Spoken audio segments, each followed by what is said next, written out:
ভালো না। কেন ভালো না কেন? কারণ আমার মনে হয় কি আওয়ামী লীগই ভালো, প্রধানমন্ত্রী ছিল ওইটাই ভালো ছিল। কেন ভালো মনে হচ্ছে তাকে? কারণ ওনাকে ছাড়া কোনো কিছু উন্নতি হয় না, মানে বাংলাদেশে অনেক কিছুই ওনাকে ছাড়া কোনো কিছু হয় না। আপনি মনে করছেন কি সেই শেখ হাসিনাই আপনার কাছে ভালো ছিল? হ্যাঁ, উনি ভালো ছিল আমার জানা মতে।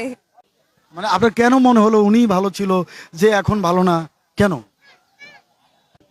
উনি দেশে অনেক উন্নয়ন করেছে এবং অনেক ভালো উন্নতি করছে, যেমন মেট্রো রেল, এগুলো তো মানুষ জনগণের জন্যই করছে। বিভিন্ন রাস্তাঘাট, বিভিন্ন আশেপাশে যা ছিল, এখন বাংলাদেশে অনেক কিছুই কিন্তু ওনার জন্যই হয়েছে। সামনে যা হবে কি না এরকম কিছু তা তো বলতে পারি না। এখন উনি যদি না থাকে এরকম কোনো কিছু হয় না। আপনি কি মনে করছেন না যে অন্তর্বর্তী যে সরকার তিনি ওনার থেকে আরো ভালো কিছু করবে দেশের জন্য? যাই না, কিন্তু আমার মনে হয় প্রধানমন্ত্রী শেখ হাসিনাই ভালো, উনি একটু মিসিং হয়ে গেছে।